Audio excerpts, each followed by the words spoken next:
Brady under pressure, escapes the sack, launching one for the end zone. It's a jump ball, and it's incomplete. And Gronk was there. And time runs out. This is the end of the game. And for the Philadelphia Eagles, the long drought is over. Welcome to Niggas Eatin, a tastefully offensive podcast with your hosts, Rory and... Tammy. Hey. How you doing, Rory? I'm gonna fall asleep. Oh, man, that sucks. Well, what are you eating today? Well, I had chicken wings, garlic parmesan, and mac and cheese and some potato salad. Nice. How about you? I had the same thing without the wings. Oh, man. Yeah. Yeah. I don't know if it's the itis or the movie that we just watched. Which is our main course. Before we get to the main course, what's the appetizer? The Super Bowl XL, which is 50. Super Bowl 52. Yep. The appetizer is Super Bowl 52. Yep. And what happened? A wonderful, wonderful moment in history. The Philadelphia Eagles won their first Super Bowl title against the New England Patriots and made Tom Brady cry. It was beautiful, you know. Philadelphia's, after destroying their city, they burned that shit down, man. Playing Meek Mill all night. They're going to drink Tom Brady's tears for the next 12 months. I read an eyewitness account of an Eagles fan eating horse shit off the ground. Like, you know, they have the policemen, the horses. That's what I read. No, you didn't. Really? I did, yes. I'll show it to you. Yo, all right. I think it was on Twitter. Well, you know what? Philly's a pretty dirty city, so, like, I can't, you know. Aren't you from there? Or you've lived there? I've driven through Philadelphia. Where? Oh. This is more importantly, though, regardless of who ate shit. Tom Brady definitely did. Struggle tears. Oh my god. Did you see that meme with MLK and Rosa Parks and Malcolm X? I retweeted it, yeah. Yeah, that was beautiful. Happy Black History Month. Yes, happy Black History Month. That's what you get for not listening to Kendrick Lamar. Who's that? Well, bitch, be humble. I don't get sports because the team is comprised of people that aren't from your state or your home city, and the roster changes consistently. So how can you like a team? Like with Michael Phelps, like a swimmer, you see his skill. He's just a guy from Baltimore who smokes some weed. But you get what I'm saying? Like, I can cheer on Michael Phelps because he's consistent because his skill isn't going to change, but for a football team or basketball team or whatever, the roster changes consistently on a regular basis. So it's just like, but what's the point of cheering for this team?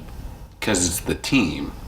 But the team is comprised of the people that play together. To try and answer the question, is because we just fucking do, man. It's like you want to be part of that team. So who knows? Doesn't actually matter. Okay. I feel like I stole your thunder a little bit. You did. It's fine. This was a big moment, though, and there's also a whole side story with the quarterback for the Eagles, Nick Foles. So he was like a second stringer, and a couple of years ago was considering retiring, and it's like, look at him now. So, look at me now. You know, that's pretty cool. It's like the underdog story, you know, it's like Mark Wahlberg and Invincible, you know, sort of. There are so many underdog stories, and you had to choose Mark Wahlberg and Invincible. Because Invincible, he tried out for the Philadelphia Eagles. Oh, I see. Yeah. I wouldn't know. That's exactly, it's fine. It's fine. Moving on. In fact, right. Actually, just the big takeaways from this game, though, is... Fuck Tom Brady. But moving on, because I'm tired of the subject. Right. Let's just take a quick break, and we'll come back with the main course, which is... The Cloverfield Paradox. Tasty. Hold up, wait a minute. Y'all thought I was finished? And we're back with the main course. Cloverfield Paradox. I have to be quick. Whatever you're doing right now, stop. Go to your children right now. Kiss them. Hold them for as long as you can. That's all there is.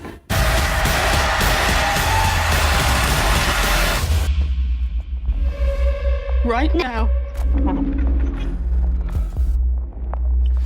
Cloverfield. Was it the or the Cloverfield Paradox? It was what it was. It was a movie that somebody made that J.J. Abrams signed off on. So yeah, the backstory real quick. Julius Onah, a Nigerian filmmaker, got a deal with J.J. Abrams' company Bad Robot. Bad Robot. For an original movie he wrote called The God Particle. He got this big ensemble cast together with David Oyelowo, Gubu Mintaba-Raw, David Brühl, Daniel Brühl, Chris Dowd, The Love, Gigi Zhang. Debbie, the big key woman who's in everything. Forget her name. Her. And got all these people together for this sci-fi adventure about a spaceship a space station that goes missing in space. Now, what happened yesterday during the Super Bowl was... Well, what happened before the Super Bowl was Ava DuVernay was on Twitter and she said, "Oh my God, guys, something big is going to drop. And black film generally will never be the same." And yikes. Then this happened. Better walk that back, Ava. That was... What happened? So what happened on the Super Bowl? What happened? So what happened on the Super Bowl was there was a 30-second spot for this movie, and immediately after the spot,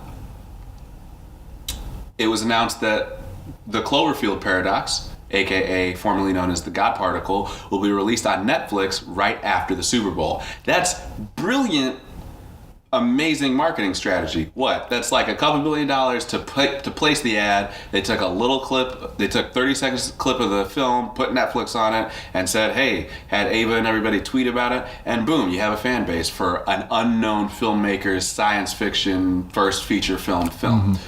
It was kind of like what people are likening it to is every science fiction movie that's past 25. No, I'm talking about the marketing strategy. Okay. Is either kind of like a Beyonce joint, like from self-titled or Lemonade, where it's just like, here it is, and we're just gonna flash promote this the day that it drops on the biggest platform. Yeah. And then you're gonna buy it. Yeah, well, in this case, stream it. So you said that it's like every other science fiction film from the last Past 25 years. Now 35 years. Well, since Solaris, since 1972. Yeah, we'll start from there. So this was a film that you were actually excited to see from our second episode where we talked about our top movies and TV shows that we wanted to watch in 2018 that are dropping in 2018. Yeah, it definitely was.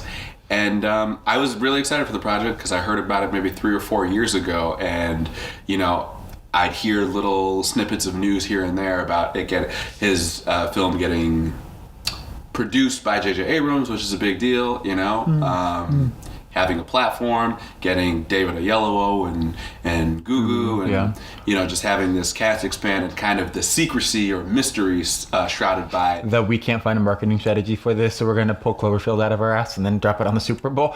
Oops, is that what happened? Yeah, that's the secrecy behind it. The funny thing is, was this like The Dark Tower for you? No, not even close. Well, I mean, I know you're excited, but in terms of like, you hear snippets of information and you hear about reshoots, and then it's going to be bad. There's no promotion, there's no nothing, and then no. It was actually like the exciting thing was this is a untested Nigerian American filmmaker feature film produced by J.J. Abrams. Cool. That's like you got a name behind you, which means somebody believes in you. That's great. You have support. Paramount actually produced it, which is great. Then you get a guy, Dan Mindell, who as the cinematographer, who shot The Force Awakens. And, you think, okay, cool. Out of all of that support and resources... How the fuck did we end up with this? Yeah. Now, by this, I mean, it's a movie that looks... lighting wise really great, but it feels like great. I mean, like in terms of the value of production, like they were using quasars and all that stuff, but it felt like is in the tone of how it was shot, how it was performed, and how much exponential dialogue there was. It felt like something you'd see on Sci-Fi Channel on a Friday night, and not the first billing show, but the second one right after, the one that's like, this isn't. We're trying to get this off the ground, but since you're here, just the niche audience. Yeah. So what we didn't discuss was the fact that this was an original script by Onah, and then because they couldn't figure out the marketing, they decided to slap Cloverfield onto it, and then he had to rewrite scenes, write new scenes, and then do reshoots to fit this into the Cloverfield reshoots that timeline. are painfully obvious. Because it's a side story that has no relevant. It's not relevant to the actual story. So what you have is a contained space monster puzzle conundrum on a space station. How did we get? It's not even the monster. We moved. Well, are these spoilers? Some things happen. Let's be anti-spoiler. Something happened, conflict. Yes. And then the people have to solve the conflict. But there's another conflict going on in the Cloverfield universe. Can you really call it a conflict, though? It wasn't. This is the first Cloverfield film that I've seen. I didn't want to see the first one because I was... Hey, it only goes up from here. I saw the shaky cam in the trailer and I was like, I don't want to do this. And I was against shaky cam then. And it's like, I don't care now. Like, it's a whatever. Still against shaky cam. Not as bad, because I heard like it was just bad in Cloverfield. Not bad as in like terrible, but like a lot of it in the whole film. Yeah. And I didn't see 10 Cloverfield Lane, but I'm assuming the little girl is from 10 Cloverfield Lane because that's the only thing that makes sense. Mm-hmm. And in terms of reading context clues and knowing that this is a Cloverfield film. Because of the whole bunker thing. Yeah. They live in the bunker and this and that. So without that knowledge, I would have no idea why the fuck she was there. When they had to reshoot and rewrite for Rogue One, this was kind of like, I couldn't tell what was not supposed to be there, what was supposed to be there. You could kind of say it could have been almost any scene. Sure, yeah, but this one is just like, because the space station stuff is so self-contained, all of a sudden we're back on Earth and there's no mission control. Like, they're always on the communication with mission. There's no mission control. There's no other anything that's going on. And all of those scenes looks like it was shot on a set. Like, oh, this is some stuff we just have to hurry up and finish. Not even like a Paramount backlot set. Like a set that LaDonna and I shot the game show on, where it was like some garage. You know? No, it was the smallest stage on. It was a New York City apartment. That's how big how big the stage was. Wow. They could barely. There was a part where like he's driving in the car and you could tell that there wasn't a fucking car. Like, well, it wasn't even like we made a car and we put like the fake scrolling shit behind it. Not even like green screen shit, but the fake scrolling. There was no window frame. There was no steering wheel. It was just a shot of him in darkness sitting down. Production value wise, like, they had a superior camera system and superior lights and the technicians to handle all that afford no stuff. goddamn car. But the issue was that all of it looked extremely artificial. So like so much of the movie was in. It looked like you were on a set. Yeah. And, like a sci-fi set that's like, wow, they spent money on this sci-fi project. Yeah. Sci-fi the channel, not just the genre. Yeah. So, I wanted to go over a couple things, like general thoughts, which are clearly not very good. Because there are movies, and I don't want to use The Room, but there are movies like The Room that are just bad, but they're good. They're not good because they're so bad that you laugh at it, but The Room is highly entertaining. Right. Still haven't seen The Room. But this was not. This film had better production than The Room and had, better acting and all of writing, if you can believe that. But it's a film that was poorly made that is entertaining. The Room. This film is not really entertaining. And then in terms of the writing, even if it wasn't broken up with the reshoots, it's that the trajectory of the story is so A to B, and because... I want to go in there. Okay. Because there are moments where like... And this is the Star Wars effect. The Star Wars A New Hope effect. Where the Death Star blows up Alderaan. Spoiler alert. And from, 40 years ago? The Death Star blows up Alderaan, and Princess Leia is just like, and then there's no time for her to mourn. You don't see her mourning in that, and that's exactly what this film is. People are like dying, things are exploding, weird shit is happening, like malfunctions are going off, and nobody mourns. It's just like, okay, we tried to fix that didn't work. What's next? And it's just like some people are, in a relationship together. Some people have worked together since they've been, in the Academy of Space or whatever. And it's just like, if they let scenes breathe, it would feel a little bit more authentic. Because even in Alien, from what I remember from Alien, like it was the same shit. It's like then there were none type of plot, where it's just like we start with however many characters and then one by one. Ensemble is cool, and then something picks them off all the time as they try and figure out how to stop whatever it is that's picking them off. But spoiler alert. You can't say spoiler alert after the fact. But if you haven't seen Alien, it's like, come on. Yeah, I know. But they just needed to let those moments breathe where, it's not, okay, we just need to move the plot forward. Right. It's just like, you need to give, like, the characters some breathing space. So, like, because there's no character development. Right.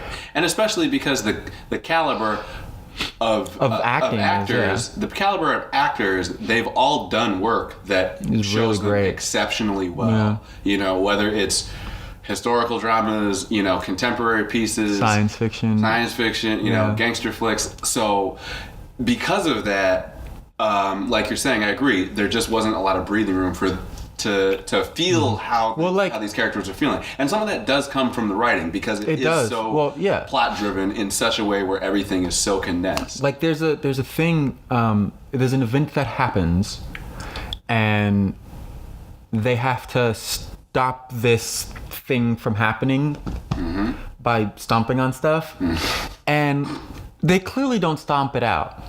But like the cutting just says we're done. Stopped out, and it's just like, there's like more shit to be stomped out. And like in the next scene, they're not even like panting, like, oh my god, it's just like have the thing. They're like, great, so we have to do this next step. Yeah. Let's do it. Great, let's go. So because of that, it added to the artificiality, or just and it doesn't. It's not.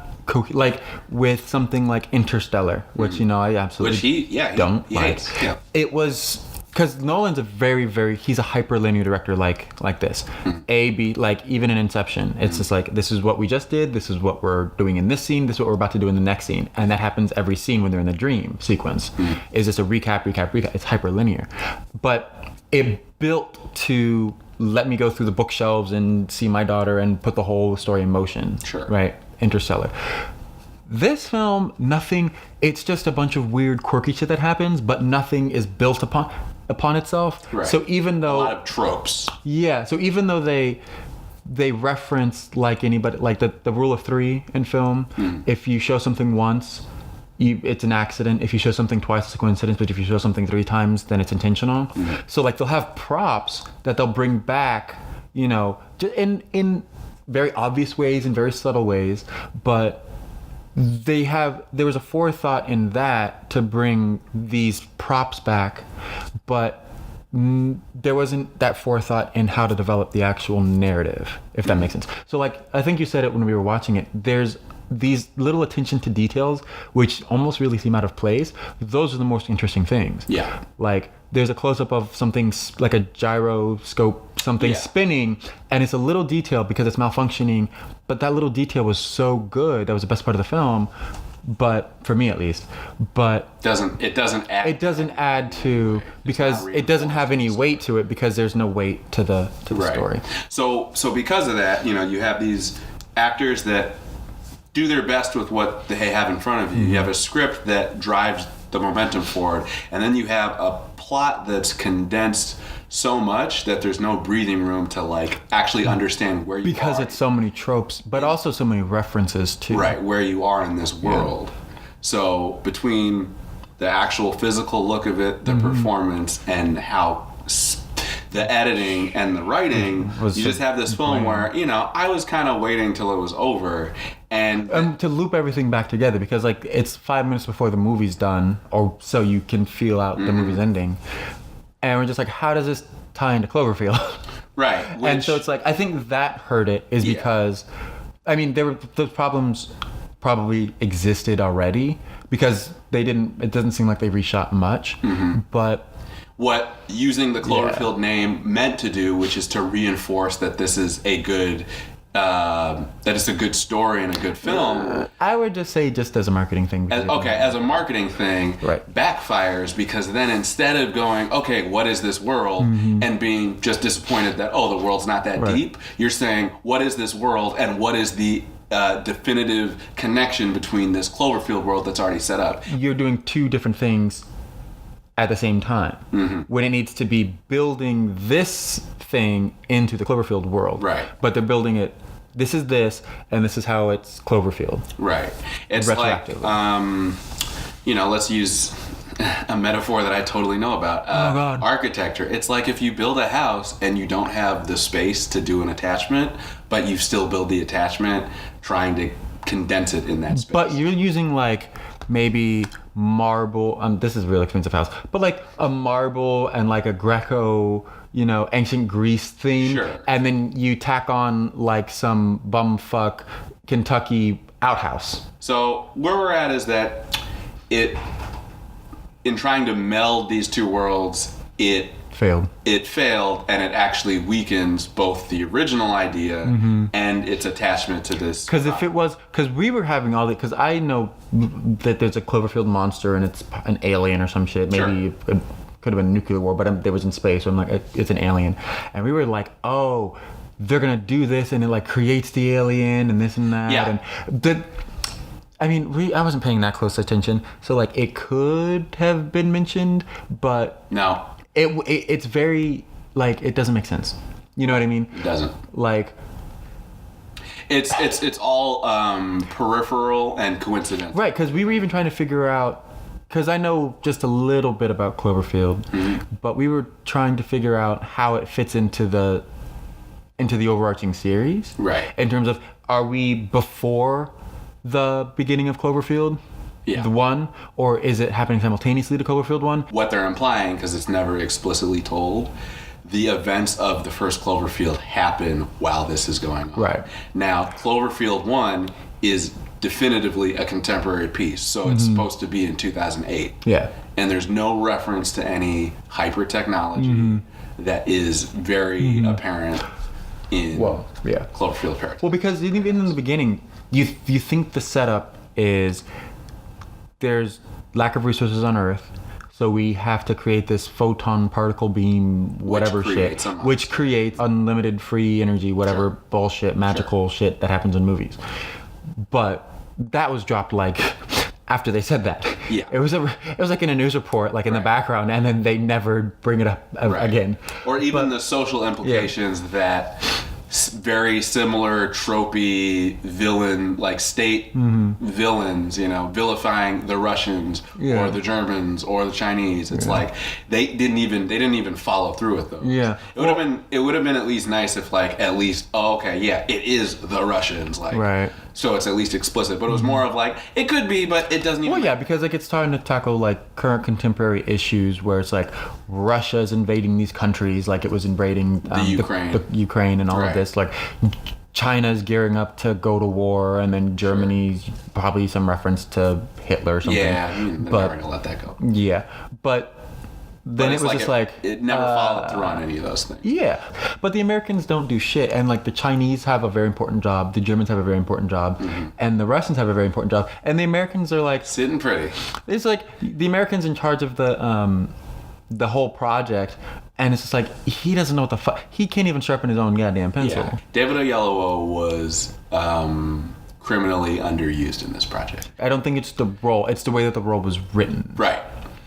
If a performance is like a rib, like an edible rib. like a baby back rib, barbecue rib.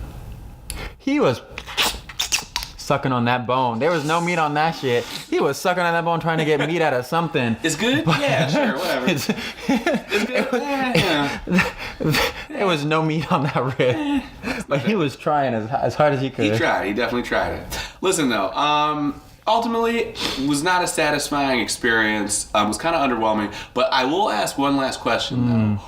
What do you think this means for a first-time non-white filmmaker trying to make a studio project in a genre? Well, I would like to know what the budget was for this. It didn't seem like it was a lot. Like, Well, because I'm saying like Get Out was what, $5 million?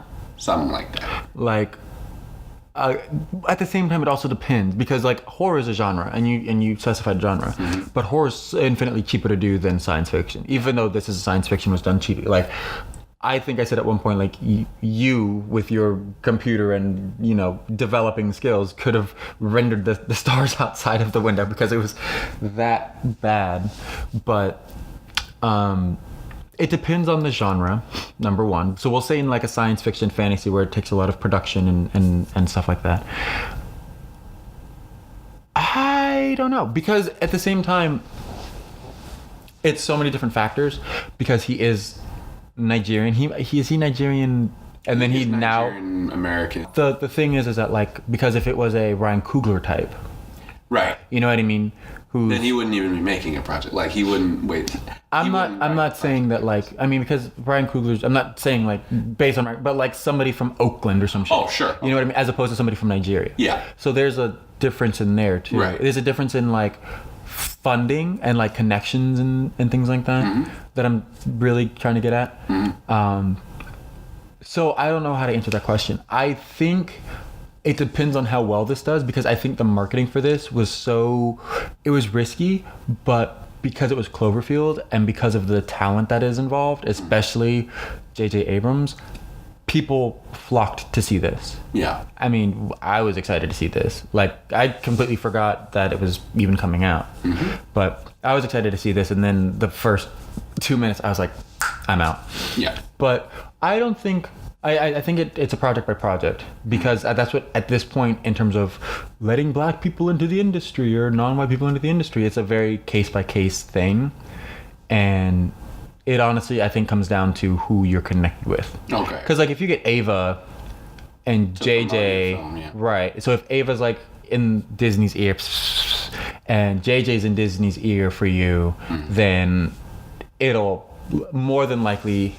It has a greater chance of happening than, say, if Haile Garima is, whispering to studios, just because of the caliber of what they're able to do for commercial cinema. Sure. Because we're talking in the studio system. Okay. So you don't feel it's gloom and doom for him?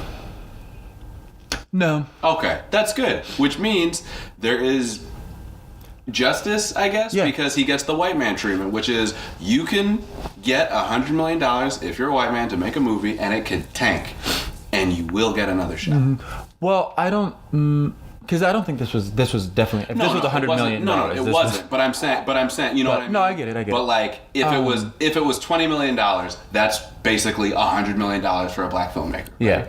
So yeah. So it might not be gloom and doom. I don't think it's gloom and doom for him, and I don't think it's gloom and doom for like up and coming black creative. Great, because I'm worried, because that's the lane I want to be. And by the time, like, because it seems on average when people debut and we're debuting, it's between 7 to 10 years. Yeah. Okay, cool. Let's take a break and we can come back and do the dessert. I'm gonna be a pilot. Best in the galaxy. Hey, kid. I'm putting together a crew.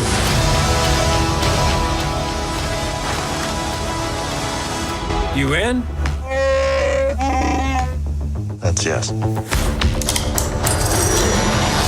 And we're back with the dessert, which is... Solo.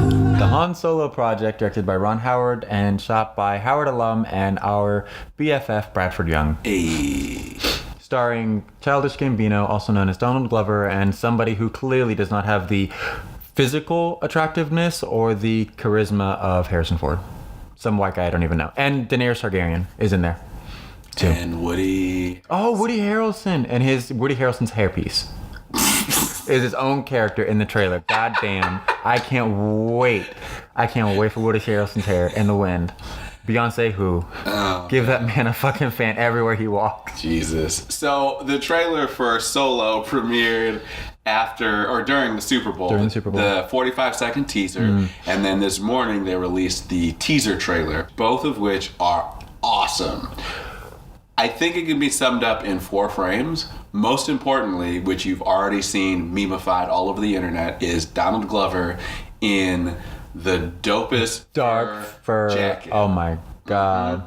And the lightning. Little lightning, little smirk on his face, like, yeah, nigga, I know, I'm Wendell Calrissian. Is that shot? It's the shot of that golden dressed lady at that cool club with some classic Brad, one source. High key light from one way, and everything else is in fucking shadows. You got the shot of a Death Star in what looks to be some sort Death Star or a Star Destroyer? Oh yeah, Star Destroyer. Yeah. I don't know Star Wars. So right, the third shot is the shot of the Star Destroyer and what appears to be some sort of Space ion cloud, storm cloud, and some TIE fighters coming out. It looks like a painting. That was. I wouldn't use that sound like that. The fourth is when Chewbacca puts his hand on Han Solo. Chewbacca needs some shea moisture. He looking dusty. That fur looks He just needs a dry little as edge fuck. up, that's all. Oh my god. You're putting this out into the internet with you making those noises. I want you to know that. We were concerned because this film had no promotion whatsoever. Like, they had been promoting Black Panther since last year. They've been promoting A Wrinkle in Time since last year. And even Avengers Infinity War Part 1. right. And the last Star Wars movie. And even Rogue One was like a year Last Jedi. campaign. The Last Jedi and Rogue One were like was it a year campaign for Rogue One? I want to say I that I don't knew about remember. that. I actually remember the campaign. I think there was an entertainment spread. Okay. Or even that shot on the beach. I guess we had the shot of Lando in the Well, no, I thought that happened today. The shot. Of No. It was the other shot. an Entertainment that's Weekly true. shot in the That's Millennium true. Falcon cockpit. Yeah. So I guess, but like the trailer is, I don't think for like a big IP like Star Wars, even if it's a side story with. They usually start 8 months out. Yeah. Because The Last Jedi started last April. Yeah.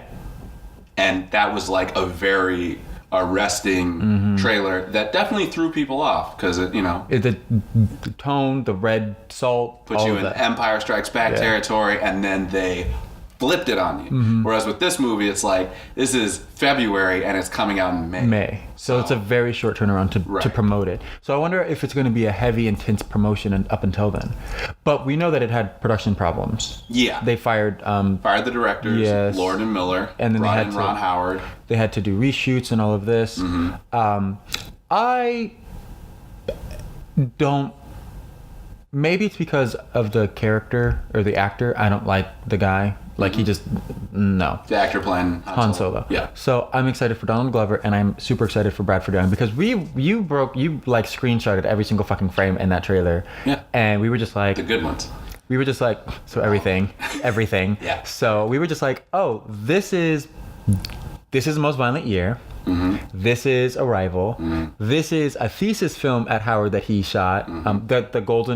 The Golden Singer that you were talking about. You know what that That's was, from too? On Vogue, which you can find, I think, on Vimeo by Jin and Kiru. It was her thesis film for Howard that Brad and AJ shot. Arthur Jaffa shot. There's even some Mother of George in there. Oh, there was definitely Mother of George in With there. Amelia Clark, actually. Yeah. Yeah. And it was just like, this is a Brad shot. This is weird. I don't think this is a Brad shot, but it's a good shot.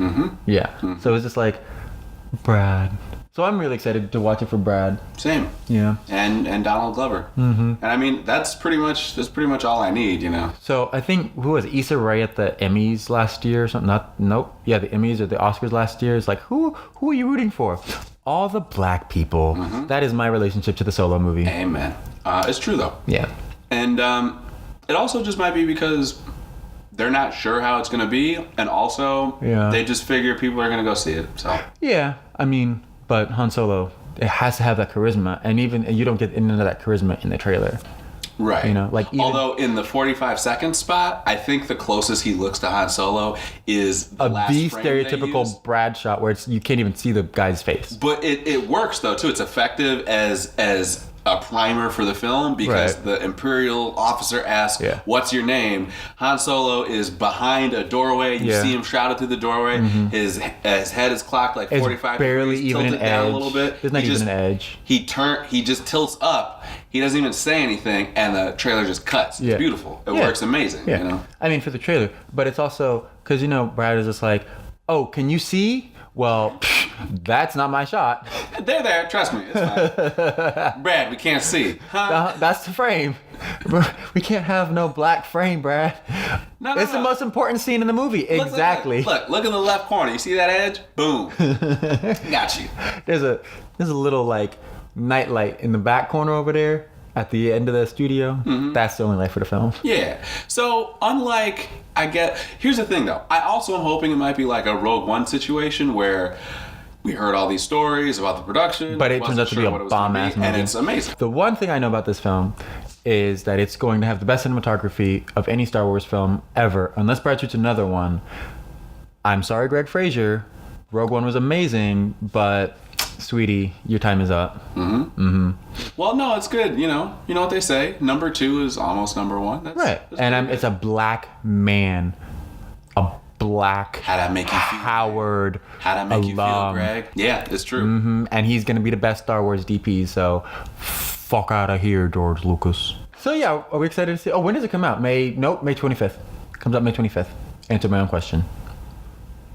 So we're here for Solo, but We're here for Calrissian and Bradford Young. Yeah, so I guess that wraps this episode up. Yes. Thanks for listening, guys. You can catch us on Twitter and Instagram. My Instagram is itzebra11, and I'm on Twitter at itzebra. I am on Twitter at rem_blues, REM_BLUES. I'm on Instagram at remblues, no underscore. And Apple wants some shit because we still not on iTunes. We trying to get there, but you can find us on SoundCloud still. We need more subscribers, so tell your friends, play it twice, subscribe, listen. We'll add more content. We'll see you soon. Bye.